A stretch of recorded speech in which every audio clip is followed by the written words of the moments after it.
que estaba más callado porque tenía hambre. Ok.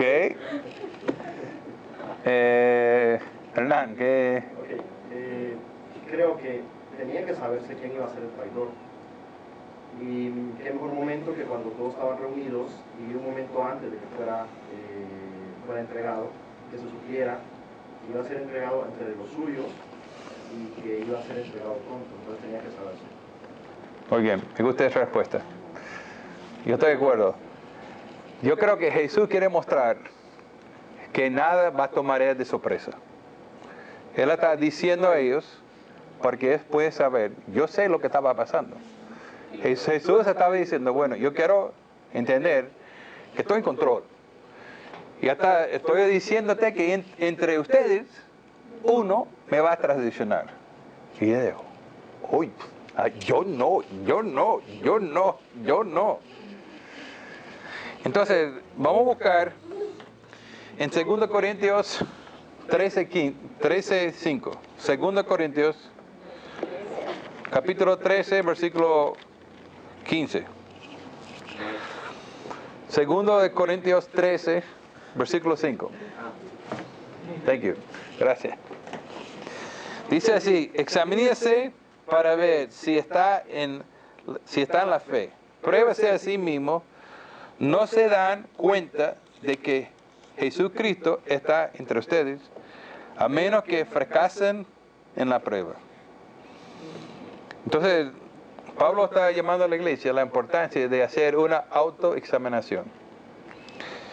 En este caso, ¿no? Pero es interesante que Jesús está aprovechando a poner los mismos discípulos a hacer una autoevaluación. Y Pedro está diciendo, yo no. Y Juan está pensando, yo no. Y Tomás, yo no. Entonces, es interesante cómo Jesús puede usar las preguntas, pero creo que él quiere mostrar que tenía todo bajo control. No va a ser tomado de sorpresa. Wow, ¿qué está pasando, Judea? Yo no sé. Él está bajo control. Ok, seguimos. Vamos a leer de versículo 22 a 26. ¿Quién me pueden ayudar con este versículo? 22 a 26. Pati. 22 a 26. Y mientras comían, Jesús tomó el pan y bendijo, y lo partió y le dio diciendo, tomad, esto es mi cuerpo. Tomando la copa, y habiendo dado gracias, le dio, y bebieron de ella todos. Y le dijo, esto es mi sangre, del nuevo pacto, que por muchos es derramada. De cierto digo que no beberé más del fruto de la vid hasta aquel día en que lo beba nuevo en el reino de Dios. Cuando vieron cantar el himno, salieron al monte de los olivos. Sí. Entonces tenemos aquí un resumen muy breve de Jesús haciendo la Santa Cena con los discípulos. Dice aquí que Jesús tomó el pan y bendijo. En otro evangelio dice que dio gracias. Y esa palabra en el griego es eucaristeo, que sale la palabra eucarista. Eucaristia. Eso es, esa palabra, ¿no? Entonces lo interesante, y creo que es bueno llamar la atención, la diferencia entre qué piensan los católicos en esta situación, cuál es su doctrina, cuál es la doctrina de los luteranos y cuál es nuestra doctrina como baptistas.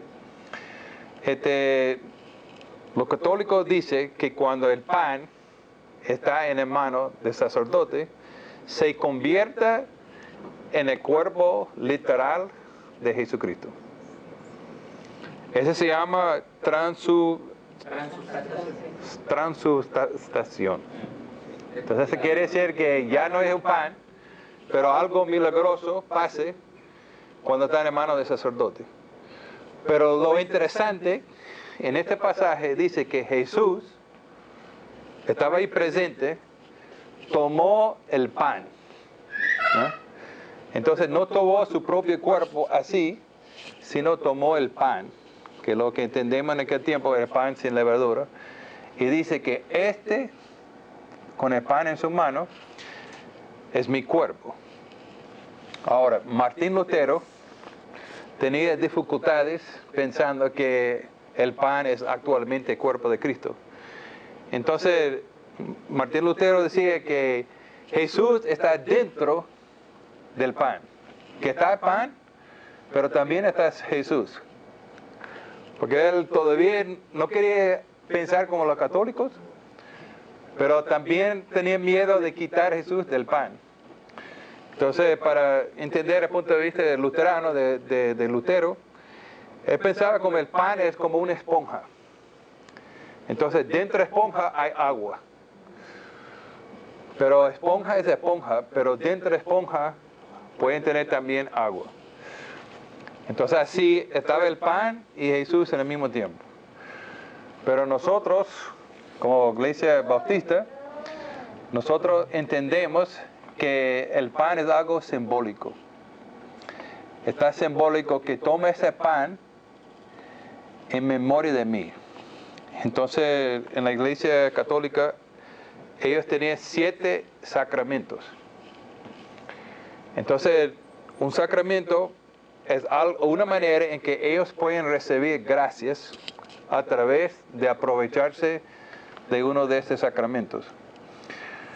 Entonces, nosotros tenemos una diferencia de palabras. Nosotros usamos la palabra ordenanzas. Entonces, para nosotros en la Iglesia Bautista tenemos 2 ordenanzas: el bautismo y la Santa Cena. Entonces, no queremos que vamos a recibir algo de gracias a través de tomar el pan si nosotros ya hemos recibido las gracias. Entonces, la gracia, la razón que tomamos el pan es porque estamos agradecidos por lo que Él ha hecho con su cuerpo. Entonces, no está pensando que estamos recibiendo la gracia en este momento, sino estamos agradecidos por ya haber recibido esa gracia. Entonces, así, por nosotros tenemos 2 ordenanzas. Primero el bautismo, que es una sola vez, pero también la comunión, la celebración de la Cena del Señor. Ahora, otra cosa interesante que dice que también tomó la copa después de haber cenado y dijo que esa es sangre del nuevo pacto. ¿Te recuerdas en el Antiguo Testamento qué pasaba con la sangre de un sacrificio? Cuando sacrificaron un animal, ¿qué hicieron con la sangre? Derramaba la sangre, y la sangre era de la vida del animal. Entonces, para el Señor nadie tocaba, porque en la sangre estaba la vida. Pero algo muy interesante está pasando aquí en este pasaje. Ahora, Jesús está diciendo, tome el vino.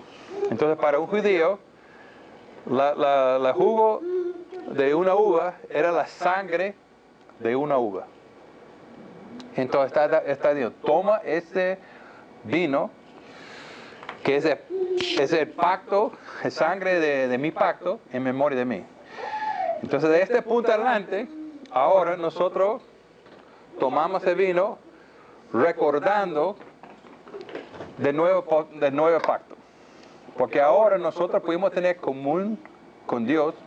Me gustaría que leímos Jeremías 31, de ver exactamente cuál es ese nuevo pacto que podemos celebrar. Entonces, Jeremías 31, vamos a leer de versículo 31 a 35. Viene días, afirmó Jesús, que haré un nuevo pacto con el pueblo de Israel, con el pueblo de Judá. Y seré un pacto no seré pacto como hice con los antepasados en el día en que tomaron la mano y saqué de Egipto, ya que ellos quebraron a pasar que yo era su esposo, afirmó el Señor. Este pacto que después de aquel tiempo haré con el pueblo de Israel, afirmó el Señor, pondré mi ley en su mente, y escribiré en su corazón, yo seré su Dios y ellos mi pueblo. Entonces en este nuevo pacto, Jesús está diciendo que yo voy a cambiar su corazón de piedra y voy a poner un corazón de carne. Entonces así se van a perdonar nuestros pecados y ahí va a escribir la ley en nuestro propio corazón. Entonces nosotros entendemos que cuando nosotros recibimos a Jesús como nuestro Señor y Salvador, dentro de nosotros ahora vive Espíritu Santo. Y Espíritu Santo nos abre nuestra mente para entender la palabra y que escribe la palabra en nuestro corazón. Entonces, aquí Jesús está dando inicio a esta escena muy importante, especial, que está diciendo: no voy a terminar a tomar la cuarta copa. ¿Hasta cuándo? Hasta que regrese el Señor Jesucristo. Pero nos llama la atención de cumplir, de celebrar esta cena. Entonces no celebramos una vez al año, sino con mucha más frecuencia para ayudarnos a recordar lo que hizo Jesús en el Calvario. Pero interesante que todo lo que había pasado en el Antiguo Testamento estaba preparando para Jesús en el cruz del Calvario. Entonces, voy a pasar un día completo predicando sobre este pasaje, pero vamos a seguir. Ahora, tenemos de 27 a 31. Otra persona a favor de ayudarme con 27 a 31. Entonces Jesús les dijo: todos os escandalizaréis de mí esta noche, porque escrito está: heriré al pastor y las ovejas serán dispersadas. Pero después que haya resucitado, iré delante de vosotros a Galilea. Entonces Pedro le dijo: aunque todos se escandalicen, yo no. Y le dijo Jesús: de cierto te digo que tú, hoy, en esta noche, antes que el gallo haya cantado 2 veces, me negarás 3 veces. Mas él, con mayor insistencia, decía: si me fuera necesario morir contigo, no te negaré. También todos decían lo mismo. Aquí tenemos a Pedro, muy orgulloso, tenía un buen concepto de sí mismo, ¿no? Él está seguro que él estaba en un nivel un poquito más alto de los demás. Puede ser que ellos te van a negar, pero yo, el Pedro que caminaba sobre el agua, el Pedro que Jesús dijo: de tu confesión edificaré a mi iglesia. Mire, Pedro estaba consciente que los demás se pueden fallar, pero Pedro no. ¿Qué pasa aquí? Quiero hacerle una pregunta. En versículo 27 dice: heriré al pastor. ¿De quién refiere? Jesús. ¿Quién va a hacer daño al pastor? Heriré. Vamos a ver algunos versículos. Acompáñame a Salmo 22. Salmo 22, vamos a leer de versículo 1 y versículo 15. Dios mío, ¿por qué me ha abandonado? Versículo 15. Se ha sacado mi vigor como una teja. La lengua se me pega al paladar. Me has hundido en el polvo de la muerte. Ahora, vamos a ver Isaías 53, de 4 y 10. ¿Quién tiene el versículo 4 de Isaías 53? Lea. Ciertamente llevó él nuestras enfermedades y sufrió nuestros dolores, y nosotros le tuvimos por azotado, por herido de Dios y abatido. ¿Y 10? Termina golpeado por Dios y humillado. Y versículo 10. Con todo eso, Jehová quiso quebrantarlo, sujetándole a padecimiento. Cuando haya puesto su vida en expiación por el pecado, verá linaje, vivirá por largos días, y la voluntad de Jehová será en su mano prosperada. Interesante, ¿no? Realmente, ¿quién estaba castigando a Jesús?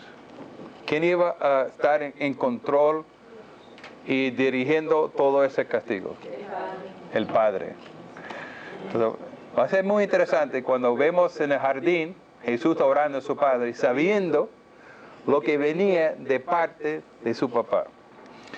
Ahora, Jesús está ahí hablando con Pedro y hizo una predicción. Y diciendo a Pedro orgulloso que antes que cante el gallo 2 veces, se va a negar 3 veces, ¿no?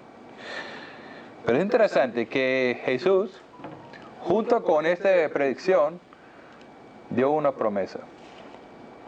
Él dice que iré delante a vosotros, dice que, pero después haya resucitado, y iré delante de vosotros a Galilea. Entonces Jesús está diciendo, bueno, tú vas a negar, tú vas a traicionarme, pero cuando yo termine mi trabajo importante, yo iré delante a Galilea para restaurarles. Entonces una promesa, que Jesús estaba bajo control y estaba prediciendo de antemano, ahora, que van a traicionarme, pero mi promesa es que voy a restaurarles, voy a Galilea ante de vosotros para cumplir la promesa. Ahora, entre ustedes, tomo otro minuto y pregunta por qué Pedro era tan consciente, tan convencido que él no iba a traicionar al Señor. Tome un momento para discutir entre ustedes.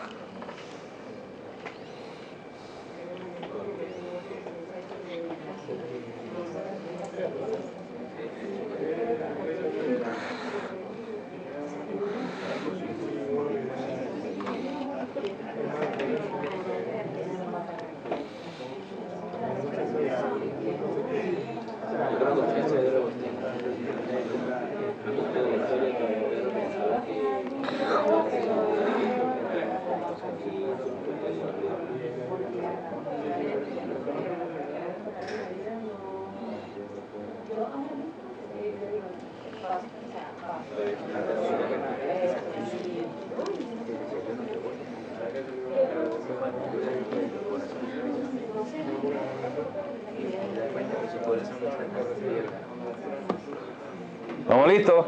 ¿Algunas ideas? ¿Qué dice Marja y William? Yo digo que era parte de su personalidad. ¿Tu personalidad? Muy orgulloso. Yo creo que Pedro todavía tenía una mente muy terrenal. Pedro todavía tenía una mente muy terrenal. Una mente muy terrenal. Todavía, a pesar de ya la época que vivía, todavía Pedro, en lo más profundo de su ser, posiblemente veía a Cristo todavía como un líder terrenal, no como Dios. Ok, interesante. Bueno, pero él ya había confesado que Jesús era el Hijo de Dios. Pienso de que lo que pasa es que es lo que nos pasa a todos. Una cosa es mi mente y otra cosa es mi corazón, como hemos visto antes. Él con su mente decía, yo no te voy a traicionar porque mentalmente no le iba a traicionar, pero llegado el momento su corazón le traiciona. Y revela en ese momento revela su corazón. Muy bien. Es cobarde. Otra opinión allá atrás. Rosmary, Natalie, Gerson, Dani. Bueno, Natalie y yo estábamos hablando y más o menos tuvimos una pequeña conclusión. Algo así como que Pedro se sentía tan seguro de sí mismo que cuando él le dice a Jesús que él no iba a traicionarlo, él pensó que lo iba a lograr. Y como él también era impulsivo, él fue lo primero que dijo y trató de sostenerlo, pero en tu carne no puedes sostener una promesa cuando le estás diciendo algo al Señor. Cuando estás prometiendo algo a Dios no puedes sostener una promesa.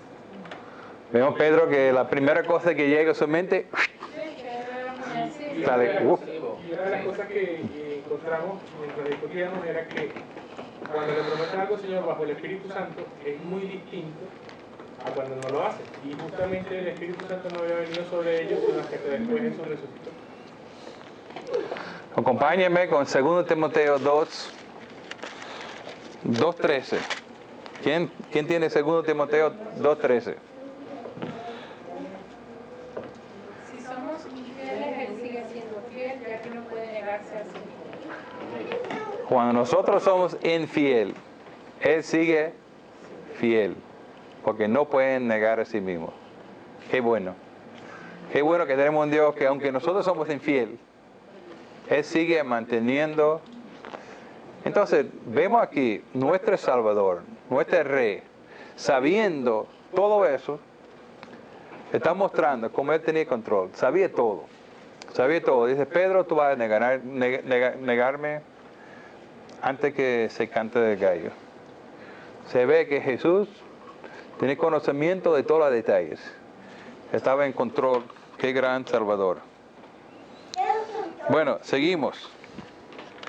En este pasaje largo, Jesús allá en el Getsemaní, de 32 a 42. ¿Quién pueden leer este versículo? 32 a 42. Fueron a un lugar llamado Getsemaní y Jesús les dijo a sus discípulos, siéntense aquí mientras yo oro. Se llevó a Pedro, a Jacobo y a Juan y comenzó a sentir temor y tristeza. Esta es la angustia que me invade, que me siento morir de ti. Quédense aquí y vigilen. Viendo un poco más allá, se postró en tierra y empezó a orar, que, de ser posible, no tuviera él que pasar por aquella hora. Decía, Abba Padre, todo es posible para ti. No me hagas beber este trago amargo, pero no sea lo que yo quiero, sino lo que quieres tú. Luego volvió a sus discípulos y se encontró dormido. Simón, le dijo a Pedro, ¿estás dormido? ¿No pudiste mantenerte despierto ni una hora? Vigilen y oren para que no caigan en tentación. El espíritu está dispuesto, pero el cuerpo es débil. Una vez más se retiró e hizo la misma oración. Cuando volvió los encontró dormidos otra vez, porque se les cerraban los ojos del sueño. No sabían qué decirle. Al volver por tercera vez les dijo, ¿siguen durmiendo y descansando? Se acabó. Ha llegado la hora. Miren, el Hijo del Hombre va a ser entregado en manos de pecadores. Levántense, vámonos. Ahí viene el que me traiciona. Aquí hay contenido suficiente para predicar 3 o 4 sermones, ¿no? Pero yo creo que ahí podemos ver la humanidad de Jesús. Entonces, siendo Dios, también era un hermano, ser humano, y ahí se pueden ver la angustia, lo que está, las emociones, sale muy claro Jesús. Ya sabe lo que viene. Entonces está sintiendo esta expresión y está orando. Fíjese que él sabe que es el Padre que van a castigarle y dice, Abba Padre, todas las cosas son posibles, aparte de mí esta copa. Entonces, ¿qué significa esta copa? Él sabe que todo lo que nosotros merecemos por pagar nuestros pecados, todo lo que merecemos nosotros, Jesús iba a soportar todo esto en el cruz del Calvario. Es un peso enorme. Estaba por recibir el castigo. Entonces, cuando uno está en una situación así, no cree que necesita apoyo. Entonces, Jesús lleva a sus discípulos para ir a descansar por la noche. ¿Correcto? No. Él dice, acompáñame, ore. Necesito ayuda en este momento difícil. Entonces había caminando con 11 hermanos por 3 años y está diciendo, ahora estoy en la batalla más grande de mi vida, por favor apóyame en la oración. Y lleva los 3 discípulos muy cercanos y dice, por lo menos ustedes 3, manténganme en la oración. ¿Y cómo lo fue para Pedro? No, muy bien. Y quizás tenemos la respuesta de por qué va a negar Jesús. Dice aquí, espíritu de verdad está dispuesto, como dijo Norbert, pero el carne está muy débil. Yo creo que todos nosotros podemos confesar eso, que muchas veces sabemos lo que debemos hacer, pero nuestra carne está débil. Entonces Jesús da a nosotros instrucciones, está llamando la atención, que la manera de enfrentar situaciones así es que hay que orar. Pero pobre Jesús, está orando fuertemente, tratando de soportar la copa. Y llega, ¿y qué está haciendo sus discípulos? Durmiendo. Regresa a orar y para ver si tiene apoyo, discípulos dormidos. ¿Eso ha pasado cuando ha hecho un esfuerzo para orar y deja durmiendo en vez de orar? Pasa a todos nosotros, ¿no? Es un esfuerzo para orar. Muchas veces, bueno, yo voy a pasar una hora orando al Señor, enfrentada a la situación. Comenzamos en 3 minutos y ya está. ¿No? Qué débiles somos, ¿no? Lo que me llama la atención en este versículo es que Jesús sabe cómo nosotros somos tentados. Él sabe las situaciones. Acompáñame un momentico a Hebreos 4:15. Hebreos 4:15. A veces sentimos que somos abandonados, que nadie está apoyando a nosotros. Entonces yo creo que este versículo nos anima, porque alguien tiene Hebreos 4:15 que se pueden leerlo. Porque no tenemos un sumo sacerdote incapaz de compadecerse de nuestras debilidades, sino uno que ha sido tentado en todo de la misma manera que nosotros, aunque sin pecado. Tenemos a alguien que entiende cómo está nuestra situación. Mira lo que Él soportó. Con fidelidad, con confianza en el Señor. Y Él entiende, no ha pasado a nosotros ninguna cosa que Dios, Jesucristo, no ha experimentado, pero es fiel de acompañarnos.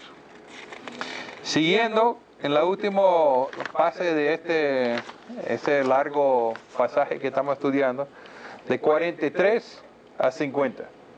¿Quién pueden acompañarnos con esta última parte? Arresto de Jesús. Estuvo hablando, él aún vino Judas, que era uno de los 12, y con él mucha gente con espadas y palos, de parte de los principales sacerdotes y de los escribas y de los ancianos. Y el que les llegaba les había dado señal, diciendo, al que yo besaré, ese es, prendedle y llevarle con seguridad. Y cuando vino, se detuvo a él y le dijo, maestro, maestro, y le besó. Entonces ellos le echaron mano y le prendieron. Pero uno de los que estaban allí, sacando la espada, hirió al siervo del sumo sacerdote, cortándole la oreja. Y respondiendo Jesús, les dijo, ¿cómo contra un ladrón habéis salido con espadas y con palos para prenderme? Cada día estaba con vosotros y enseñando en el templo, y no me perdiste, pero es así, para que se puedan acoger. Entonces todos los discípulos dejándole, murieron. Aquí está Jesús. Ha llegado quizá a las 3 en la madrugada y nos está diciendo que ya ha llegado el hombre para traicionarle. Y en aquel tiempo había luces en la calle para ayudar a la gente a ver hacia dónde va. No había luces en la calle, no había electricidad. Entonces, en la oscuridad de noche, era difícil de ver la cara de una persona. Y dice que algunos de los soldados romanos del imperio tenían un concepto de Jesús que él pudiera cambiar su apariencia.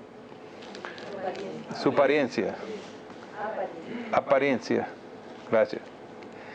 Entonces, él necesitaba a alguien que pudiera identificar a Jesús. Y interesante que el señal que decidieron entre ellos fue un beso. Ahora, para nosotros, ¿qué es un beso? Una manera de mostrar cariño, ¿no? Una manera de demostrar algo de afección. Pero qué raro que Judas está usando este señal para mostrar quién es Jesús. Entonces, esa muestra la perversidad de ese hombre. Dice, ay, maestro, rabí. Entonces se acerca y un beso para traicionarle. Qué lástima, qué error.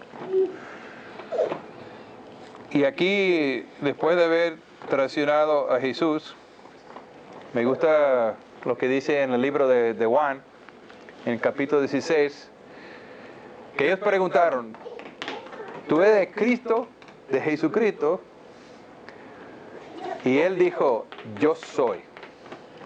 Y se ve en Lucas, en Juan capítulo 16, versículo 8, cuando él dijo, yo soy, que con esta palabra